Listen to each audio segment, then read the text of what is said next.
Welcome to Interviews with Innocence, a podcast about spirituality, consciousness, and exploring the wisdom our children bring into this world. I believe that our very young children are our greatest teachers. After all, they're the masters of living in the present moment, bubbling in unconditional love, enjoying the messiness of life, and curious about the universe in all its dimensions. The pure essence that young children exhibit lives within all of us. My hope is that these interviews will help us discover, embrace, and connect with the sacred core of childhood that resides within each of our hearts. I am your host, Marla Hughes. Today, I am thrilled to have Zemene on the program. Zemene is a beautiful Ethiopian young woman who, I met when she was about 5 years old, I think, at my brother-in-law's rick, where she's going to tell you her story, but it's such a beautiful story of faith, of just synchronicities and people loving her and just all of it. It's beautiful. So Zemene, welcome to the program. Thank you. Thank you for having me. Thank you for giving me the chance. You're welcome. I remember meeting, you may not remember this, but you had come to Rick's house and they had shaved your head actually because you had some stuff going on. And you're just a little girl, and I brought you a necklace from Renee in the United States and some fairy dust. And you were so little, and it was just, for you to make you smile and to make you happy. And you've come a long way since those days with surgeries and school and college and now your master's. So let's start at the beginning and tell us your story. As she said, my name is Zemene. I was born in Ethiopia rural area. It's called Belesa in northern part of Ethiopia. It's very rural, sometimes I just even think even our government doesn't know it exists because that's how rural it is. And where I grew up, there is no electricity or clean water. And I grew up with my grandparents because my mom died when I was young, and then my dad didn't want to accept me because of my situation. So I was born with a spinal complication. I had tuberculosis, and then I had something on my back. So growing up with that in a village, it was very difficult for me because everything was not easy access. There was no clinics or anywhere to get checked up. So I have to deal with it. So I had a lot of hard times. And those hard times was it's easier a little bit because of my grandparents were very loving. They gave me their full love, but they could not give me health. That's all they could. And then finally, my uncle, he was in city, so whenever he come and see me, he sees me every day. That he saw me every day that I'm getting sicker, I'm getting skinner. And then he didn't want to see that. He said he wanted to do something. Finally, he decided to take me to Gondar, which is nearby, 6 hours by car from where I was born. And then they diagnosed me and they look at my X-ray, everything, and they told him that I had no hope or I cannot survive because I think they never saw that kind of person. Probably I was the first person to see like that, probably, so they could not do anything. And then at that time there was no this kind of treatment in Gondar or in Ethiopia, so we gave up hope. But my uncle, he always have faith though. He always have faith. He reads his Bible. He thinks something will come up, even though at that time he was a little bit broken, hearing that I could not survive. So while we were crossing the road, we saw Dr. Rick. So ever since I met Dr. Rick, my life has completely changed. So at that moment, it was my first time even to see a white person. Everything was my first time. Yeah. And then I was that could be that's miracle because Dr. Rick was there just to wait someone to buy soap from somebody. And while he was waiting, he saw us And that's how he came and approached me and saying, I'm a doctor, Rick, I can help her. And then he took me to his hotel, diagnosed me. He figured out that I'm in complicated situation. So he decided to take me with him to Addis, where he lived in the capital city of Ethiopia. So at that time, whenever I think back and even tell my friends how I met him, everybody thinks there must be something higher than you. Like there must be something, like everybody, even people that don't even believe in God, whenever I told them that, like they feel like there must be something, like how, like at that moment, at specific time, me and Dr. Rick met. That's like miracle. I feel like always God, that's God's work. There is nothing. God like happened those time. So after I met him, my life completely changed. I came to Dr. Rick's house and I saw other kids that look like me, which I never seen before. And that makes it easier. Yes. And then since I was skinnier and I have to eat food to gain some weight, so Dr. Rick will give me protein food so that I can gain weight. He will measure me up, check on my progress every day. So once I'm good in a good situation, then I went to Ghana. After 3 years, I met Dr. Rick, and I went to Ghana and I had surgery. So during my surgery, like I wasn't even scared. I wasn't even scared because I knew God is there. He had a purpose when me and Dr. Rick met, and he would not finish it there. So I wasn't even scared. I knew that everything would be fine. And then after I had my surgery, I came back and I continued my school. And then Melissa was there too, so she screened everything. So she wanted me to come to USA and then give a speech. And Melissa and Dr. Boucher has this Met Gala. So I came to New York to give a speech. And when I gave a speech, and there was like a lot of people and I share my life, that makes me so happy because the fundraising helped other kids just like me. That was one of the best time I had. And after that, I always want to come and learn in USA because when I see USA, it's very like developed, different country, like in everything. I just love everything here. And then I always wanted to come. And then I tried to look different schools. It didn't work out. But once I'm in high school, it did work out because of Only Friends School in Ohio. They knew about my story. I told them. They were very generous and they gave me scholarship so that I can continue. So I came during my junior year of high school and I graduated in Ohio, Only Friends School. Once I graduated there, and I also needed to go to college, which is very expensive. I applied to many schools. They could only give me half of the scholarship. And there is this a professor. He's now retired, but he was a professor at that time. He knew my story, and when he was in Ethiopia, he talked to Dr. Rick, and he told me she's in Ohio right now, and she's looking for college, and he set up a scholarship for me at my current school so that I can get full scholarship and attend.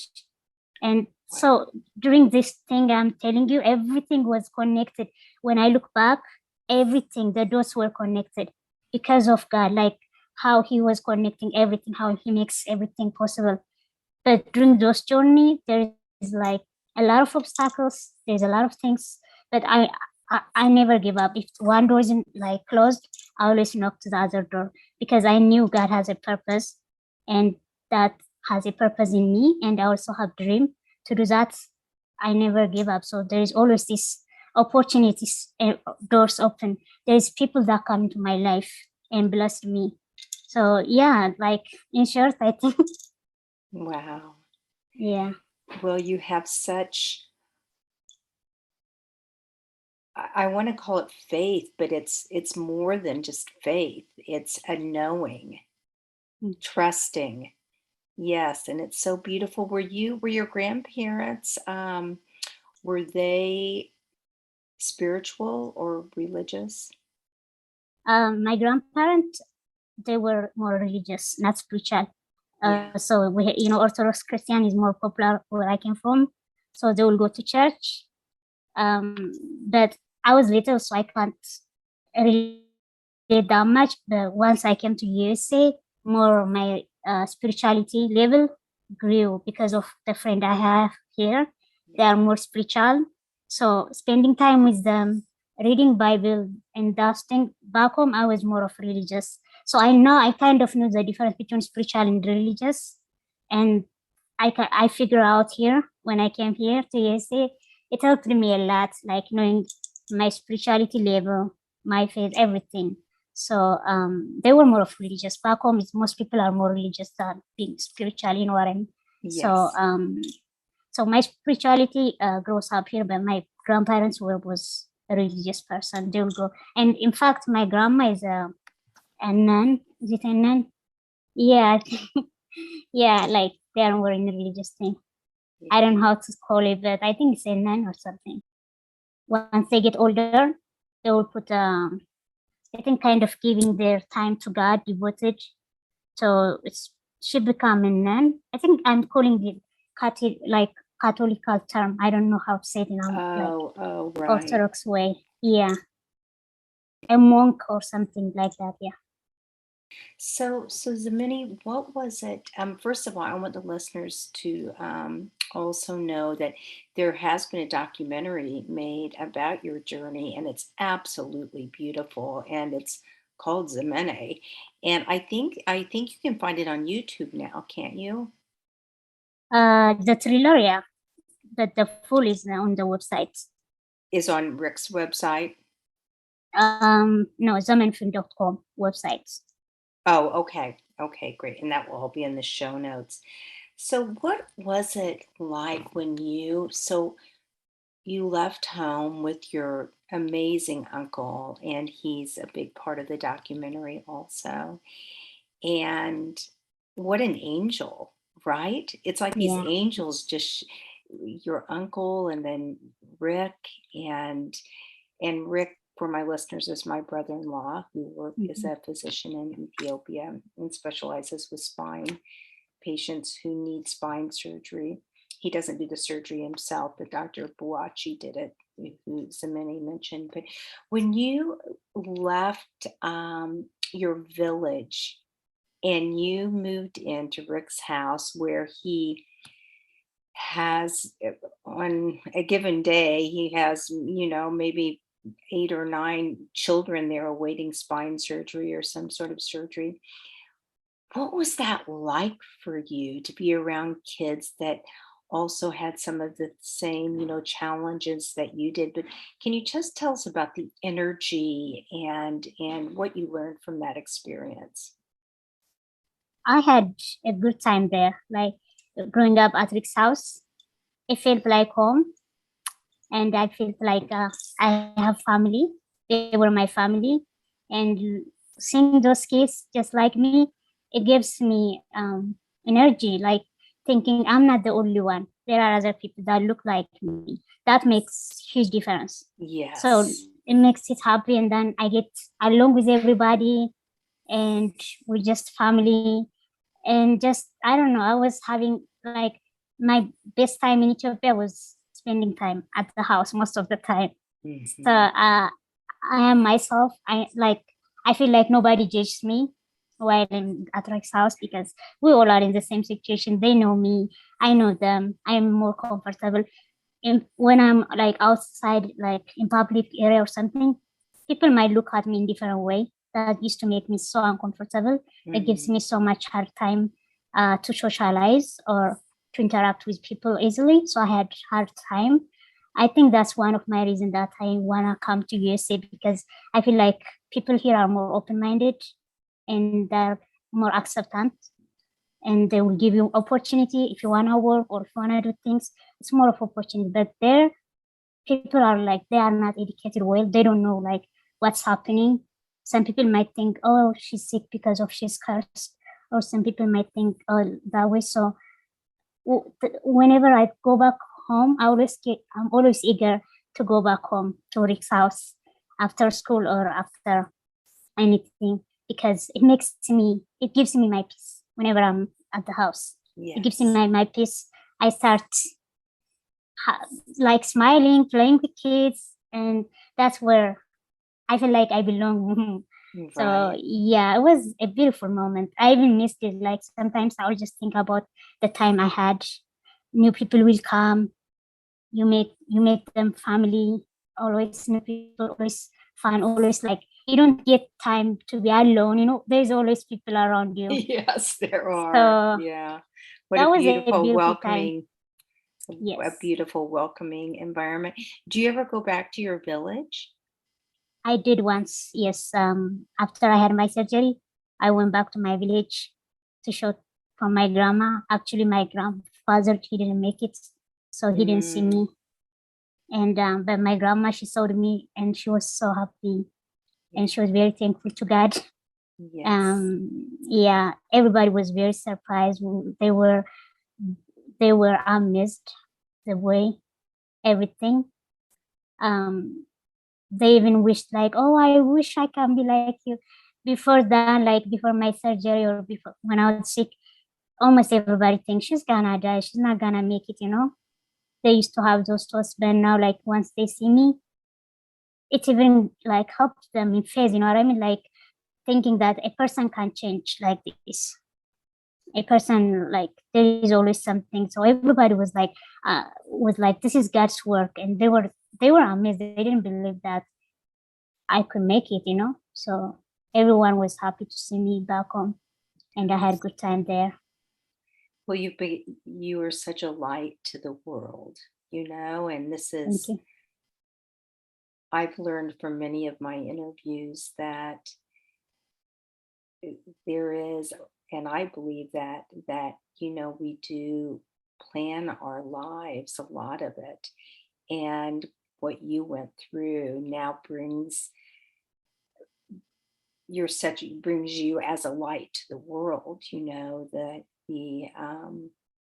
just the whole experience.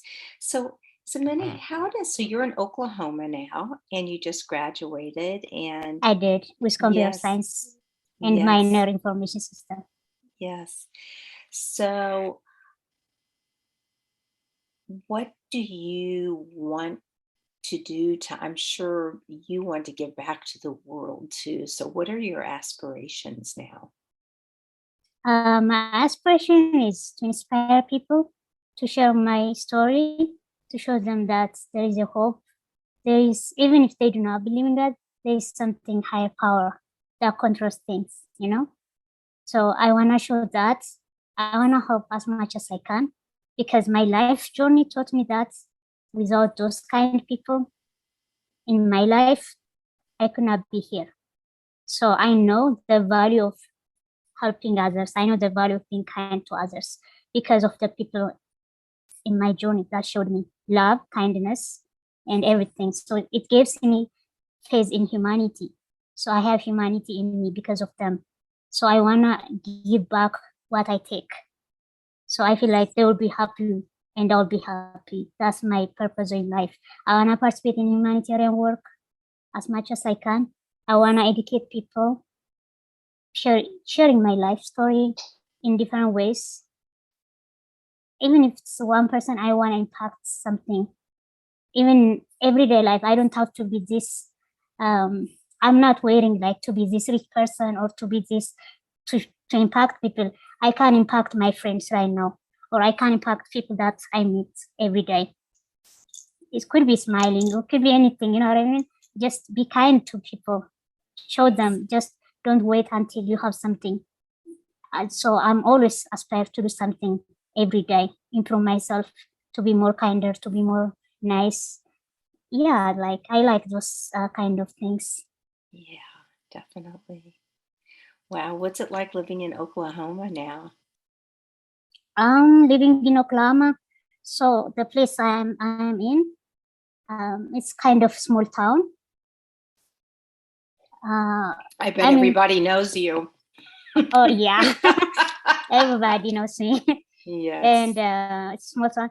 It feels home because let's say when I go to Starbucks, she knows my name already. She doesn't have to ask my name. She'll just write my name, and she knows what I like to drink. Yeah. Oh, Zemene, here you come. Here, do you want this? So those things feels good. The obstacles is most of the time, since it's like small town, to go like around, you may need a transportation system. That's the obstacle I faced. Other than that, people are very nice, very welcoming. I'm having good time. They are very kind, and I have a good friends. I have a good people around me. Good. That makes it so much fun and good place to be. Wonderful. So, what have been what are your words of wisdom to just, I think you kind of mentioned them a minute ago about being kind and loving, and if you is there anything you just want to share with the world in terms of what you have gained through your experience in your faith? One thing I want to share with the world, be kind to everyone you meet, because you don't know how that people is going through. You don't know where they come from. You don't know their background. At least just be kind, treat people nice. That makes a huge difference, because you don't know how they spend their day. And the other thing is, there is always high power. Like, at least, like, like being spiritual person will like help you make your life so much easier. Whenever like you feel something, even like sitting in a peace, listening to yourself helps a lot. So before you say something, listen to yourself, process everything, and process what you have to say first. Be with yourself, and then you can act on it. One thing I'll say, just be kind always, because life is short. You never know when, everyone is like waiting turns. I feel like we all are living this world. We don't know, but I would say just try to be nice, work hard, have faith. If you have faith, everything will come. Sometimes, even if you don't have faith, there's law of attraction. You get what you attract. So always think positive as much as you can. The more you think positive, more positive things will come into your life. And never give up on anything. As long as you breathe, always try to move, no matter how much you have to do, no matter the obstacles. There is always a way. If you are willing to do, and if you want to work or anything, there's always a way. And yeah, just don't do something that you don't want others to do on yourself. Yes. Wow. Well, you're such an inspiration, Zemene. You've come a far way since since I met you many, many years ago. Well, thank you so much for coming on the program. I so appreciate it. And we'll have your website and information. Can people reach out to you if they just want to chat with you and Of course. connect with you? Okay, great. I would love that. Okay, wonderful. Well, thank you so much. And congratulations once again in starting your master's. When does the program begin? August 15th. Oh, wow, right away. Yeah, soon. Jumped right Yeah. in. Good, Uh-huh. good. Okay. Well, take care, and hopefully we'll see one another soon. Hopefully. Thank you so much for Okay. having me. Thanks, It was nice Zemene. talking with you. Yeah, you too. Bye-bye. Bye-bye.